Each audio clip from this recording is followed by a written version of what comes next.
Welcome to the Mike and Alison After Hours podcast with your hosts, mshelah and Alison Haas, talking business with real business owners in the Mid-Atlantic region. Today's episode is sponsored by Advantage Industries. When you need business technology, get Advantage Industries to protect and promote your business. To learn more, go to www.getadvantage.com and schedule your first meeting to see if you qualify for a free network scan. Hello, everybody, and welcome to Mike and Alison After Hours. I am your host, mshelah, and with me today is the often zen and sometimes zany Alison Haas. Alison, how the heck are you today? A combo of the two. Thank you, Mike. Good morning. Yeah, I thought that was a perfect balance because there are times that you are very zen for me and you bring just absolute brilliance, and there are other times that we have to talk each other off the ledge, right? Of course. Correct. So I fit into both of those categories as well. And we want to say thank you and hello to our audience. We have a fantastic guest today. Her name is Tracy Mills, and she's the founder, president, and visionary at J29 Solutions Incorporated. This is going to be a heck of a lot of fun. As our listening and viewing audience knows, we have a couple of fantastic giveaways because we want to reward you for listening to the show, for watching the show. And the way that you get rewarded is you comment on any platform you like, whether that's iTunes or on Alexa, or if that is on Pandora or Stitcher or Podbean or Spotify or basically anywhere you listen to us, drop a comment. And you can also write a comment on our YouTube channel. Be sure to subscribe to these as well, because in June, we're announcing two fantastic giveaways. A few episodes back, we had on Andrew Freedman from Shift, a brilliant guy, one of the principal owners of Shift, an accomplished author, and he's given us two giveaways. The first is you can get an autographed copy of his latest book, Thrive, which if you have not read it, you simply must change that, or you can wait to win your copy from Andrew. And then for you business owners that have at least 10 employees, Andrew is giving away a 1-hour coaching session for your team. And I have to say, this will be nothing short of fantastic. So be sure to subscribe to us on whatever platform you like to watch or listen on, and be sure to drop a comment, because I'm going to go through all the comments right before we get to that June announcement. And Alison and I are going to randomly pick two winners. So this is going to be a lot of fun. And speaking a lot of fun, we just had a little green room session with Tracy, and you're going to love her spirit. You're going to love her fire. She has a quirky sense of humor, just like Alison and I do. So she's a pea in our proverbial pod. So Tracy Mills, welcome to Mike and Alison After Hours. Good morning. Thank you both for having me. I'm super, super excited to be here. We love that. Thank you for coming. Yep. And for people that aren't familiar with Tracy or her company, I'm going to read you their mission statement. This is directly from their website. It says, with an employee-focused approach, our mission is to empower our team to bring revolutionary ways of innovating technology to the public sector. Through innovation, we remain invested in invaluable research and development that is ready to answer the call, even as we prepare for tomorrow's challenges. And Tracy, I was doing a little research this morning, making sure that I got a sense of who you are. Your company is a little over 4 years old, but you spent quite a bit of time working in the DoD as a project manager. I did.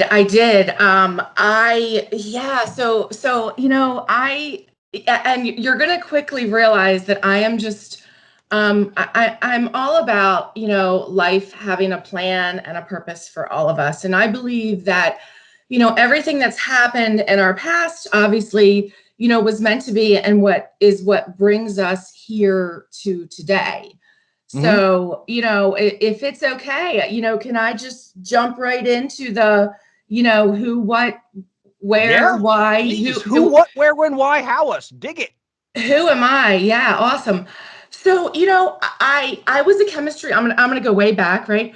I was a chemistry major in college, and, originally way back when, when you're trying to decide what you're going to do with your life, I always knew I wanted to be a chemistry major. And I was working at the Anne Arundel County Police Department, and I was working in their crime lab, which, this You're a was CSI. How cool. Yeah, well, this was back before all that, so yes. it wasn't quite as glamorous. Yeah, and they were bringing up like their serology lab, which was the true CSI stuff. And I was literally there, and I was lucky enough to be a part of it. And I remember we were setting all the equipment up in the lab, and we were spinning blood down one day, and that's all I remember. And it was sort of devastating for me at the time, because I thought, oh my gosh, if I can't watch blood get spun down, I can't, I can't be in the crime lab. So, I at this point I was, I had 2 years left of college. So I finished out my college degree, and I was kind of, like everybody else, trying to figure out exactly what I was going to do. And this great opportunity opened up for me over at NSA, DOD, and in their microelectronics lab, which was really right up my alley. So for a while in the beginning of my career, I was the girl, in the clean room suit who couldn't wear makeup to work, which, when you're in your early 20s and you can't wear makeup to work, that's a big deal. But, in the clean room suit, I was working as an engineer in the etch department, actually making the microelectronics for the government. And one of the things that happened was the government quickly realized that they couldn't stay cutting edge with the fab. And so their fabrication facility, called the SPL, closed down. And, it was sort of devastating, and a real shift in times for the federal government. So they forged this partnership with IBM, and the Trusted Access Program Office, or TAPO, was formed. And again, I was blessed enough to be there at the inception of TAPO, which was really all about, keeping the government in cutting edge technology. And that's just always been, a great passion of mine. So when I worked there, I would work with agencies within the Defense Department, and even some private companies that had a need for trusted onshore microelectronics. And I was there, for 15 years, got to wear many different hats, many different roles, manager roles for a while. And in 2014, my mom had breast cancer, and I took a little bit of time off from work because of that. And then in 2015, my dad had a triple bypass. And because my mom was kind of still recovering from her cancer, I took about 3 months off of work to help care for them. And during that time, I think it was a turning point for me. And again, this is where I go back to just sort of, everything in our lives happen for a reason. Nothing is by chance. And during that time, I was really able to kind of get refocused, because I think it's easy for people sometimes to get set in this groove and almost, I don't want to say be afraid of change, but not exactly embrace challenges that might get thrown at us. No, and change is exactly what it is. You're being too kind. Yeah. We're terrified of it. Yeah. It's very, very true. And there were lots of changes going on, and the government was changing, and the fab, the TAPO was actually, I'll say, getting disbanded, if I can put it that way. But I just lost my passion. And part of that was that, if I'm being really honest, I didn't like some of the things that were going on around me. The government is a really tough place to work for some people, and I'll explain it like this. Initially, when I started out, when I worked in the fab, it was a GoCo, right? It was a government-owned, contractor-run facility. And I was always one of those people who had that contractor mentality. We worked 7 days a week. We worked multiple shifts. You did what you needed to do. You had your mission and you went in and you got it done. The federal government doesn't always work like that. In fairness, right? No, they don't. Yeah, in fairness, there's a lot of politics and policy in play. So, at that time, my husband was saying, just retire, and I did. But when I left, I really struggled for a long time because it was like I wasn't finished. I wasn't done. And I remember having boxes that I brought home where I had, packed up my office and left. And those boxes, I couldn't unpack them. And it was just like this nagging feeling of you're not done yet. You've got something bigger, something better. And, we're going on vacations and I'm living the life and I'm sitting on the beach, but it wasn't what I wanted to do. And, I'll say, I'm sure you've been on the website. I'm a Christian and I am very passionate. And I've always been a big, I'm a fundraiser at heart.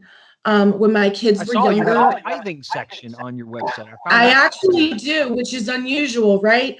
But, Mike, I know that this will sort of hit home with you a little bit. When my kids were younger, they both had a lot of learning challenges.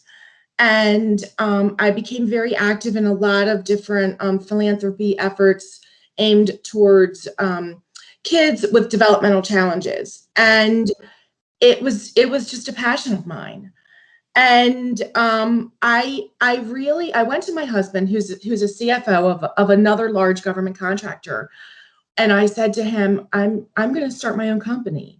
And he was shocked, right? And so he's like, okay, I'll play this game. What is your company going to be called? And I said J29.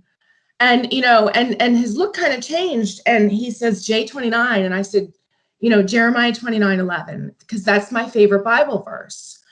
And right, neat. Right. So that's I know the plans I have for you, declares the Lord. Plans, oh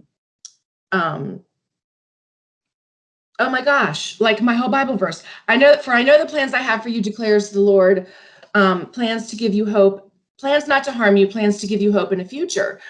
And it's such a common verse that a lot of people know, but it's also one that's taken out of context so many times. And what it's really about is people have hardships and challenges in their lives, and you come out on the other side with hope because, for me, I have hope in Christ and I know where my future is. And, but, when I look at all these hard things and difficult things that have happened to me in my past, and we all have them, I'm at the point now where I am so grateful for them because they made me who I am today. And, it's not by mistake that there's a test in testimony. And I really wanted to create a company that truly did value people. When I worked with the government, I saw these hoppers, right? These contractors who go from one contract to another, or they just, whoever offers them just a little bit more money is where they'll go. And I always thought, like, if they truly loved where they were, and I threw it back on the company. Like, if you invest and you make sure that your people are valued, they will in turn, treat your customers well and make sure that you're successful. But, valuing people, that's a big thing. Oh, we have an employee-centric company. But I kind of throw it back on the company, like, what are you doing for that? And to me, just as much as that is investing in and nurturing your employees, it also becomes a community focus. And, that's a huge part of J29 is we tithe our earnings back to a different nonprofit every month. And we don't necessarily do, the big ones that everyone else does. It's, and we've gotten to the point where people from the community reach out to us, but, we do things for Special Olympics. We provided, Christmas and presents and food at Thanksgiving and Christmas for a large number of families and seniors in Anne Arundel County. We found out that at University of Maryland, there's a large, portion of, kids in, ICU for different reasons and families. And, that was us with my one son at one time. And I knew what that felt like. And everybody does things for the little kids. So, after talking to them, we found out that, teens really have a lot of issues with just depression, while they're in ICU. So we went and partnered with Vera Bradley, and we got them all really cool little blankets and sent them little things and little notes, and did lunch for the doctors over there. And during COVID, we were able to do things, little things for the nurses down at Johns Hopkins. And we look at what's near and dear to our employees' hearts. I have a couple employees down in Alabama who early on in the pandemic, we bought them a ton of fabric so that they could make masks when everybody was doing that. So I feel really blessed. And I think that that's one of the reasons that J29 has been so successful, is because, part of our mission is truly giving back. It's not just, lip service for us. It's actually why we were founded. Now, at the same time, we have these services that we do, right? We're not all about, philanthropy. And I started out early on, and I completely self-funded the business. So, initially I did the things that nobody else wanted to do. I was sort of a VAR for a little bit. I got into staff augmentation. We were lucky enough to be brought on to the MD Think program in Maryland. I have several employees that are over there right now. But then that kind of led to, honestly, where I wanted to be, which was in healthcare. We got Back into to your chemistry roots. Back to my chemistry roots for sure. But, we do a lot of work with CMS and HHS, with workers' compensation, Medicare, Medicaid, claims analysis. We have, leading industry experts. We have great domain expertise there. Our nurses that are on those programs, we have some of the highest quality scores. I'm really proud of them. And they were people who sought me out. And I think that what happens is, and one of these ladies in particular, like, she was just really sort of undervalued where she was before. And we brought her in and we invested in her, and she's my top performer. And so, and we also do a lot of, PMO support right now. But like I said, it's just, I have to, and I know you guys have had conversations about this, Alison, I know you're all about this, meditation, and, I know you even called it prayer at one point, but for me, it's just starting every day with a grateful heart that we're able to do this, and, working really hard. We say, work hard and be nice to people. And it's really that simple. We underpromise and we overdeliver. And when I look back, I become so grateful for those things that happened, even for my dad and what he went through, because I know that that's what, made me, kind of step away from where I was and take a look at my life and, not be afraid of change and sort of start that next chapter. Wow. There's a lot to unpack there. That was just short of phenomenal. So for our audience, I'm gonna tap on a couple of things because I want to transition over to Alison talking about leadership with Tracy. Sure. I love that you frame yourself as a person of faith. And I want to qualify that. So I'm not saying everybody that's listening should now become a person of faith. What I'm saying is that's your frame, and that's how you started the company. So the fact that the name of your company is a quote that resonates with you. And I have sort of a secular version of your quote that I'm terribly fond of, which is be kind. Everyone that you meet is fighting a battle that you know nothing about. Amen. Absolutely. And it's so much in alignment with what you just described. Mhm. And a few episodes back, we had on my good friend Jeremy Walsh, and he is much like you. He is a man of deep faith, a deep Christian. And we asked him about that, and he very candidly said, I don't care if you call it Christianity, if you call it being religious, if you call it being spiritual, but there's that piece of you that has to drive you forward. And Dr. Stephen Covey talks about having your true north. You have to find your latitude and your longitude, and because that's the only way that you can move forward. So you found this base for yourself, and very little of what you said is about your company. And I love that too, because I think so many people, your company is you. That's the first thing, right? Your company is you, but yeah, it is. you are not necessarily your company. You are you. And Yeah. you, because of everything that you have been through in your life, you said everything happens for a reason. Alison and I talk about emotional intelligence all the time, and sort of the neurological version of that is every experience that we have been through in life sort of weaves this tapestry, and that tapestry is who we are. Absolutely. So you and I could have been raised in the same neighborhood, and we could have gone to the same school, but because we have different families, because you're a woman and I'm a man, and all the things that make us different, they could have put us through the paces in almost identical ways, but we still would have come out different. Doesn't mean we wouldn't have been similar, but we would be different. We would be unique. And so there's audience, go back, listen, then listen again, then listen a third time, because Tracy just unloaded a tremendous amount of items to think about there. So before we switch over, go ahead.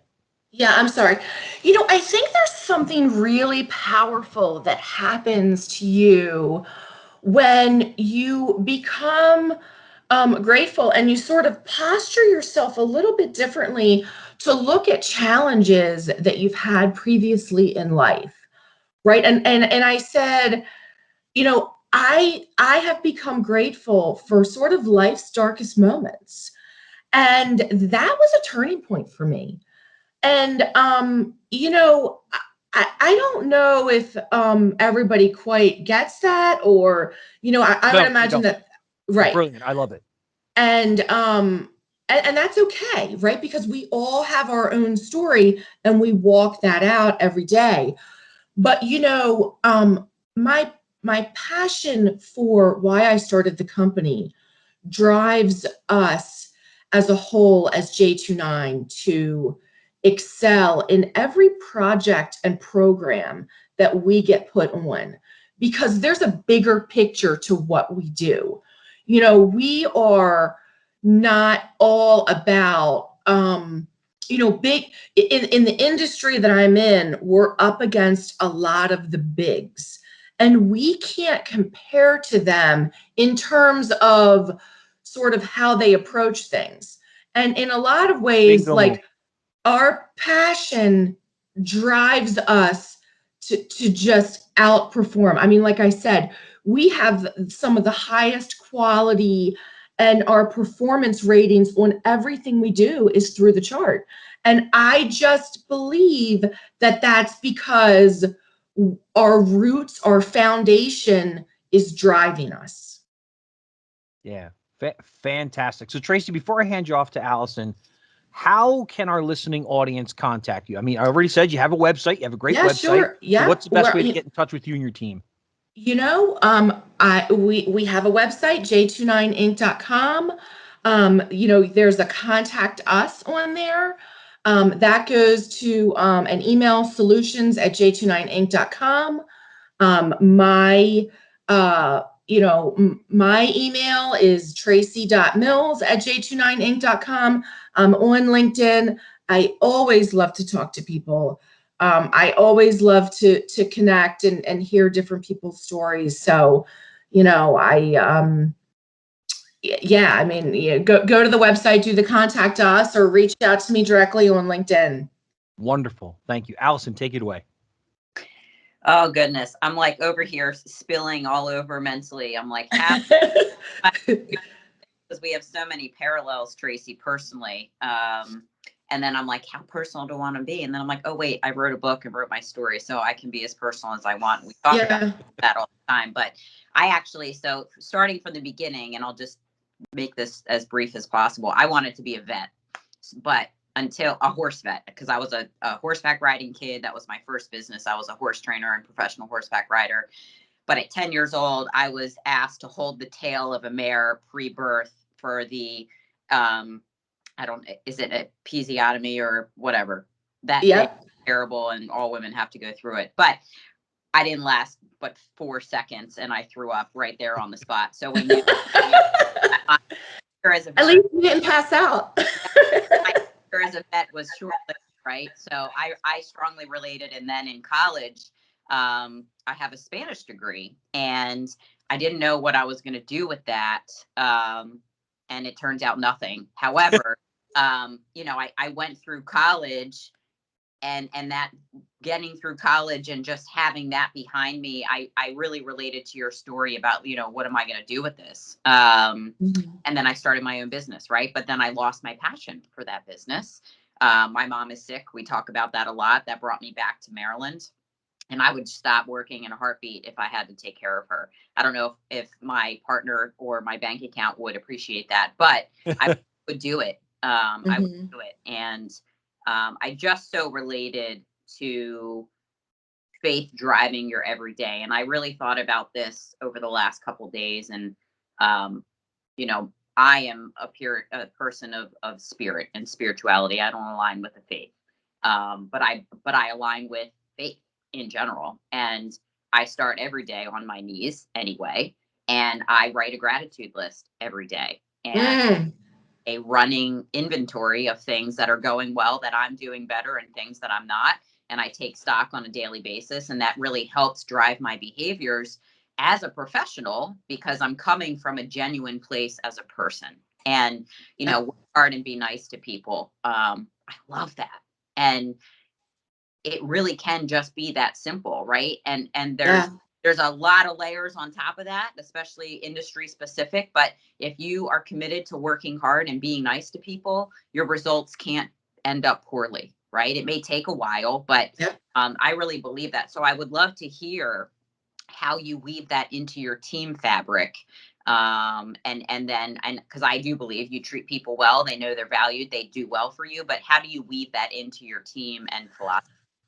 Yeah, sure. I just have to comment on one thing that you said, though, Alison, because I love that you said that.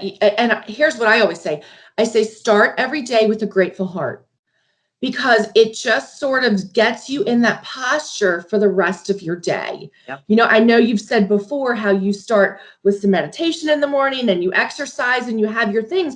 And I say the same thing, because I have to, especially in government contracting, be grateful every day, right? Because it's the roller coaster ride, the ups and the downs.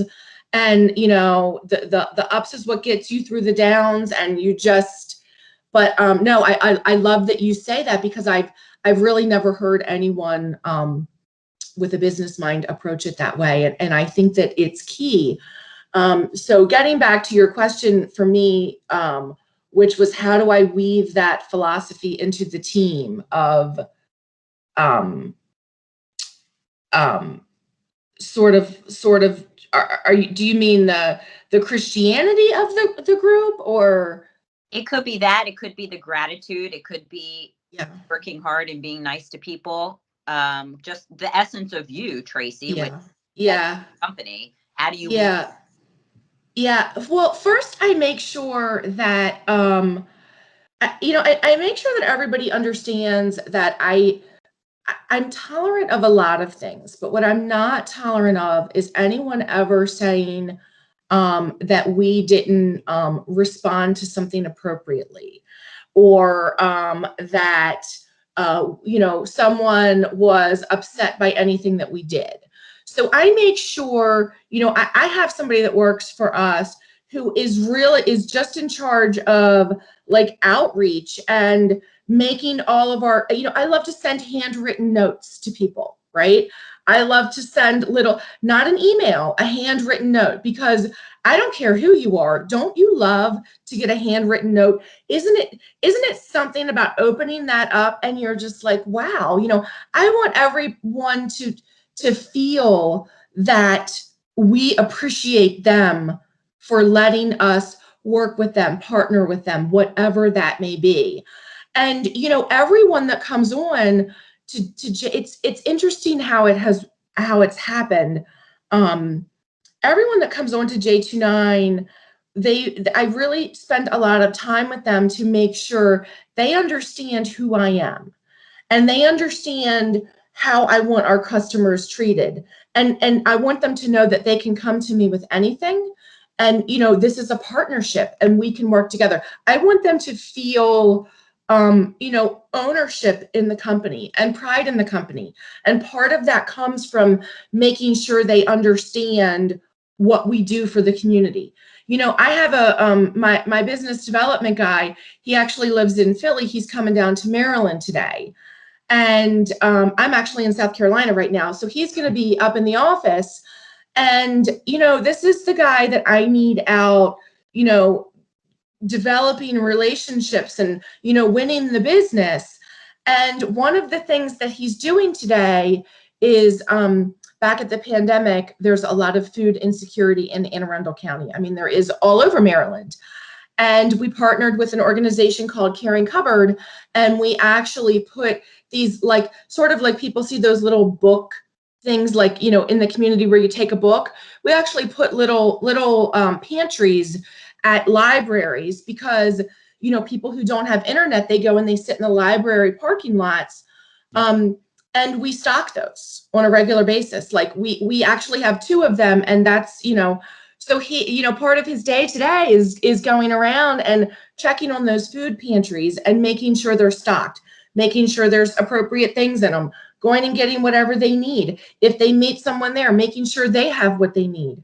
Because when everyone takes part in that and everyone does it, no matter what their title is, no matter how much money they make, they realize what our mission is. They see it. And I know that God blesses them. And I know that God puts them in the situation they need to be in to motivate them for the future. Awesome. I love that. And as we warned you, we always run out of time. So I think what I want to tease out of you for the audience and for yourself, if you could, what would you say to young Tracy forging ahead in business? That young chemist just graduated out of college, right? I would say what sort of has become my motto, like God's got a plan and it's all good. And, like that everything happens for a reason. And, and I know we're running out of time, but I have to say, like, when I look at my past and everything that's brought me to where we are, one of the big things that we're working on, right now with some of our customers in the government is bringing that innovation and technology and artificial intelligence and making their processes better. And I want, I want to leave the J29 mark on everything we touch. I'm not a butts in seats person. I'm about innovation, improvement, and just, making a difference in every project and in every person that we touch. So I would tell my earlier self, it's okay. God's got a plan, and, stay on the path. Just and let yourself be led. I love that. Thank you so much, Tracy. This was wonderful. Mm-hmm.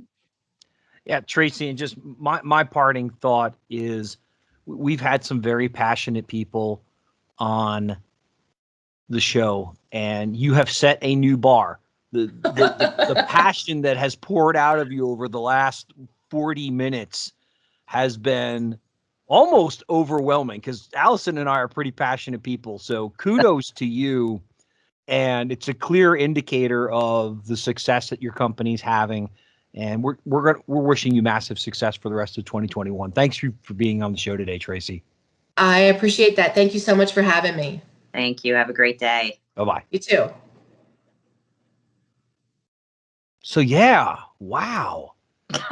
So much I know. to take from what we just heard. And if you think about it, she followed a mantra that is deep in my core of how I go about doing my sales development. Is she talked very little about what her company does. And from her perspective, it really is about a level of service. And she said many things that struck me, Alison, but one of the big ones was when she was talking about these contractors who would hop from job to job. And if you go on my LinkedIn profile, you see that I have had many jobs in the last 25 years, and I've had potential hirers call me a job hopper. And there's no nice way to see this, but well, if the last company didn't treat me like crap, I'd still be there. Right. And there's one company in my history that I walked away from, and looking back on it, I say I should never have left. And I made the decision that she described. I was recruited by another company, and their owner took me out to lunch one day, and I said, look, sounds like you've got a great organization, but I'm really happy where I am. And if you don't want to pay me X, then I have zero interest in moving. And without missing a beat, the guy said, I'll pay you X. And at the time, my wife was pregnant with our second kid, and we were getting ready to buy a bigger house.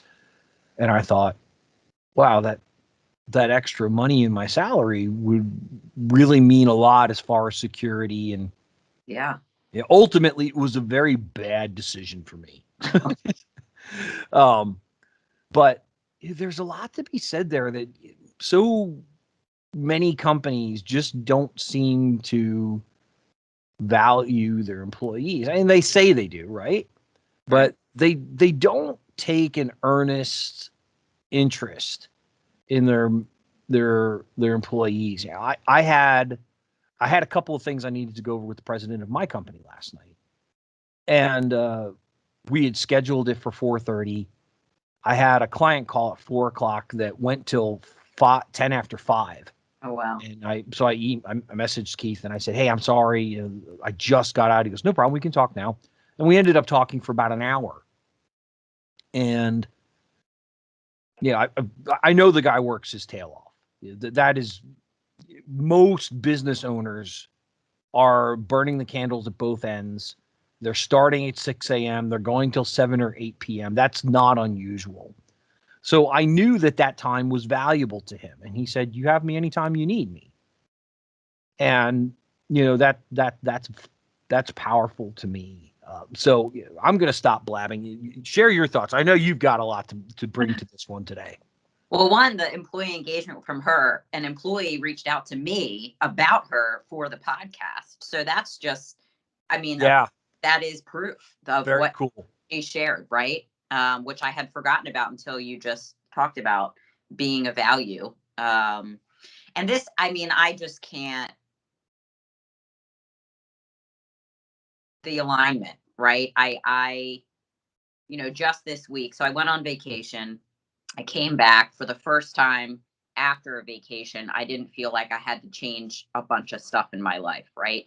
Which is indicative of leading a good life, right? And I hate using words like good and bad. But just leading a life that is enriching to me, that I'm satisfied being a part of. And granted, I made a lot of changes the month before vacation, but again, I came back and I'm like, okay, those changes were the changes that needed to be made. And, this week we had a team meeting, and it was, who are we as a team? Who is the Maryland sales team? And leave it to me. The word, and the irony is that I am the hustler, right? And we have a bunch of hustlers, but it's like consistently day in and day out, I present numbers. And it's I've got a little bit of tenure, and that's just, I have a rhythm, and it works for me, and I don't change it. But the word that I brought was spirituality, right? And I was like ready for everyone to like click end on the Zoom,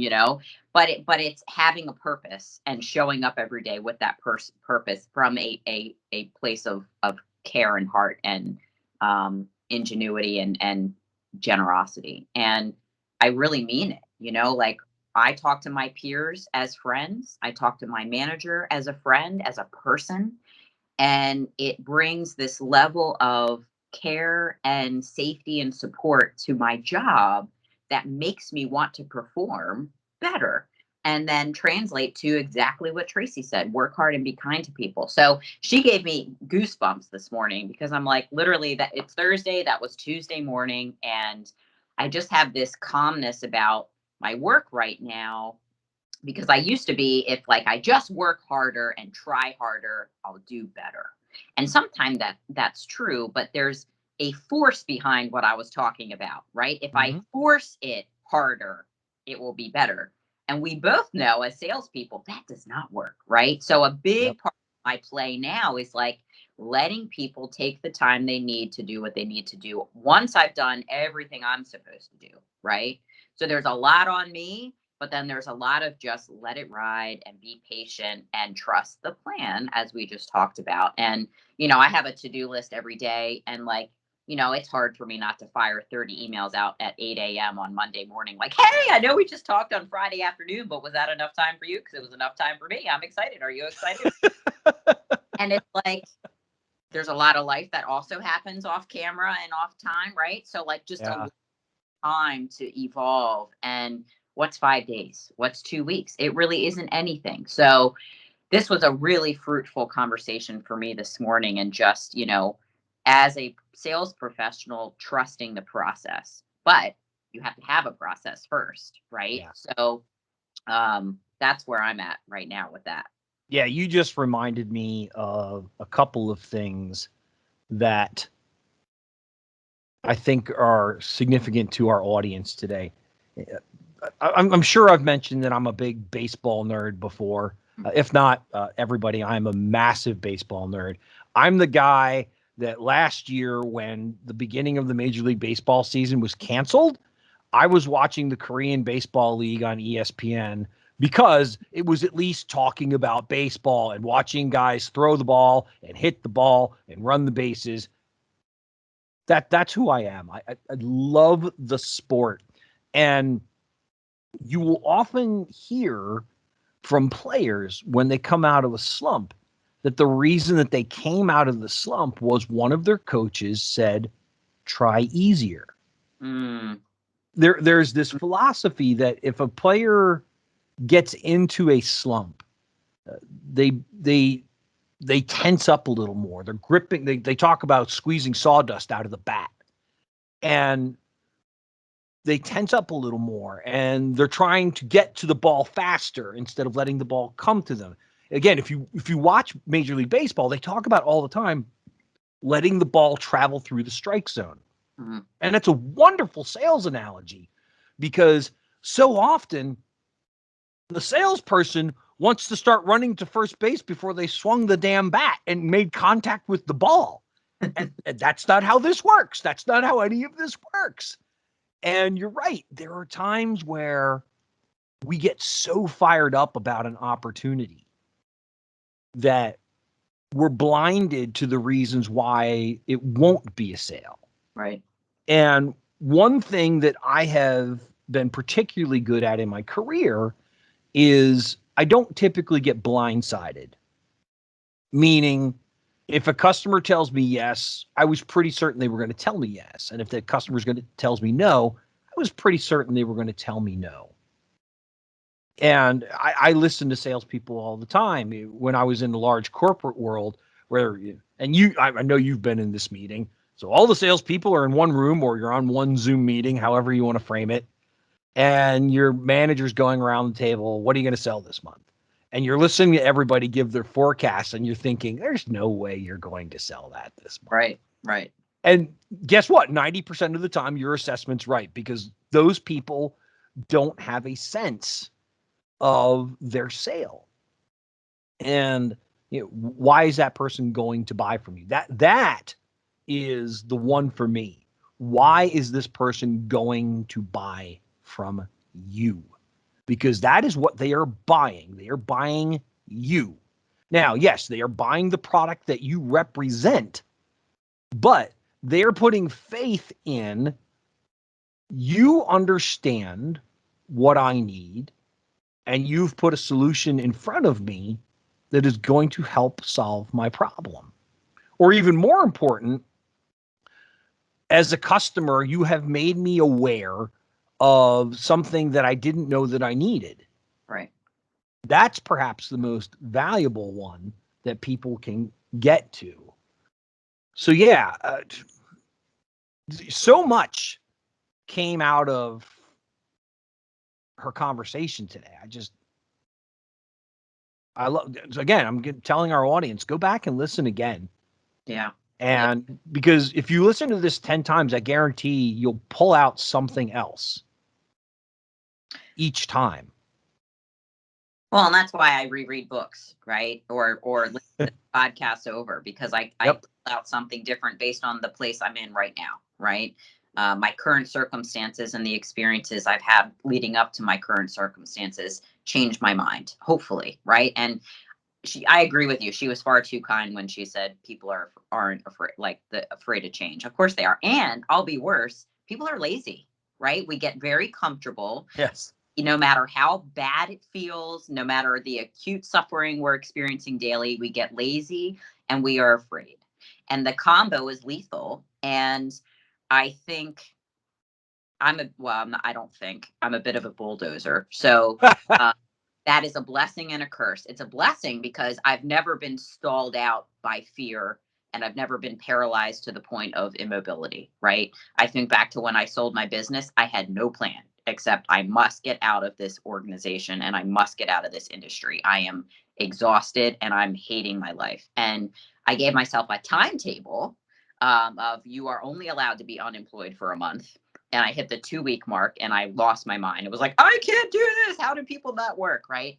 But but then the other side of the curse side of being a bulldozer is I don't often process thoroughly enough to have an articulate thought to what's the next right thing. And I think that's the phase I'm in now. I'm in the pausing, softened phase. I'm feeling, especially from her conversation, how much softer I am, especially with sales, right? There's an element of softening that I've had to have in order to be patient and extend courtesy to my customer who needs to think about this, right? And there's a level of experience that's come with it does work out and it does happen if I do all the things I'm supposed to do and let it happen, right? I'm in a position now where force is not helpful. In a transactional process, maybe a little bit, right? Back to my car selling days. Like, you know what? You need a car. Let's just get you in the car, right? That I'm not selling cars today. That won't work. So yeah, I really think a fruitful conversation and something that we can all take into our day to day, because you're right. Like, yes, we need to share with what the company does, but they are buying us and how we share who we are. And and we talk about this a lot, Mike, do we take the time to listen? Do we actually wait to hear what all of their things are and then confirm, I heard you say this, is this what you meant? And take the time to actually understand what it is that they actually need, which may not be what we have to sell them, right? Which may take more than one meeting, right? More than 2 meetings. More than 7 meetings. Amen. Seriously. Story of my life. You just reminded me of a very powerful story from early in my sales career. I sold home security systems. And this company was a sweatshop. There's no polite way to put it. When I came on board with them, I was a telemarketer. So this is back around 1996, 97, right around there. And I was hands down the best telemarketer in the room, meaning if you gave me a stack of leads, I could book appointments like crazy. So the way this company worked was our sales reps would go out and do what they called registrations, which meant that they would ask people a couple of questions. They compel them to give their name and their phone number, and then they would hand those leads over to me. And I would call the people and say, hey, you've been selected to receive a free home security system. All you have to do is pay the monthly monitoring. We like to send a representative out to your house to show you all the details. Would you like Tuesday night or Thursday night? So I did that for several months. And then they promoted me to manage the telemarketing room. And how funny is this? A former employee broke into our telemarketing room and stole all of our leads because he went to work for a competing security company. And somehow that was my fault. I was on vacation when this happened. And actually, I wasn't on vacation. I was about to go on vacation. And one of the managers in the office said, I don't think you should go on vacation. I said, you can't tell me that. My vacation's been approved for weeks. Yeah. He goes, well, I wouldn't be surprised if you didn't have a job when you get back. I said, you can't tell me that either. Now, at the time, I was 24 years old, 24, 25. And so I should have sued him, basically. Yeah, right. But I came back and they told me I was no longer the telemarketing manager. And they said, well, if you want, you can go out in the field and be a sales rep. There was I had been told on numerous occasions that there was resentment in the office because I hadn't earned my manager title, because I had never been out in the field. I hadn't shown my stripes. So they put me out in the field and I kicked everybody's butt. I outsold, like, we would, at any given time, we'd have up to 30 sales reps out in the streets. And with the exception of 2 guys, I was outselling everybody else. So again, they promoted me to sales manager. And when they made that promotion, one of the qualifiers they put in was, we really want you to work with the new recruits to help them feel comfortable with the process. And I said, okay. One night they paired me with this young girl. She was right out of college. And let's say just really didn't have sales mentality, but she had a positive attitude. And she had 2 meetings that night. And my role was to help her close both of those sales and get commissioned on them. We had a saying at that company, which was porched or paperwork. So our process was, after we would pitch the customer on what we were offering them, we were supposed to call in, and they knew that we were calling in to close a sale because we would ask for Mr. Worthy. So you would call in on the customer's phone and say, hi, this is Mike. I'd like to speak to Mr. Worthy. And if you didn't make that call before leaving the customer, you didn't get credit for running the appointment. Oh, wow. Okay. Yeah, it was, I mean, again, this is 1996, 1997. It was real sweatshop hardcore stuff. Yep. And I had never been thrown out of a meeting before. I had always at least gotten to the Mr. Worthy call. And I'm with this brand new recruit, and I got thrown out. The woman that we were pitching, she has said yes to the system. And I was always very upfront. I said, look, you're getting free equipment, you're getting free installation. The only cost is the monthly monitoring. I think at the time it was $20 a month or something like that. So I always tell them that right up front, because I don't want them to use that as an excuse not to move forward at the end. Yeah. And she pushed back on me. And I said something that was insulting, and I don't remember specifically what. I didn't use any bad language or anything like that, but I said something that greatly insulted her. And she said, get the hell out of my house. And I was like, oh boy. So I go to a payphone because, again, 1996, 1997, most people didn't have cell phones at that point. And I called the office and I said, hey, let me talk to Chris. And there's a, don't you mean Mr. Worthy? I said, nope, I need to talk to Chris. And he gets on the phone. He's like, don't tell me you got thrown out. I said, yep, first time for everything, right? He goes, oh, you've got to be kidding me. What did Lauren do? I'm like, Lauren's okay. He goes, well, you got to close the next one, right? I said, yeah, I know. So we went to the next house. Not only did I give them the free system, but I sold them like $20,000 in upgrades, and she got a massive commission off of that. Wow. And as we were driving back to the office, I said to her, what you have seen today is the absolute high and the absolute low of what this job is. And if you can ride that wave, then you're going to be okay. Yep. Because as you can see, you can make a lot of money doing this. Yeah. That $20,000 equipment upgrade, I think that was like $1,000 commission check for her. Yeah. So you got paid on giving away the free system. I think they gave you $100 just for doing that.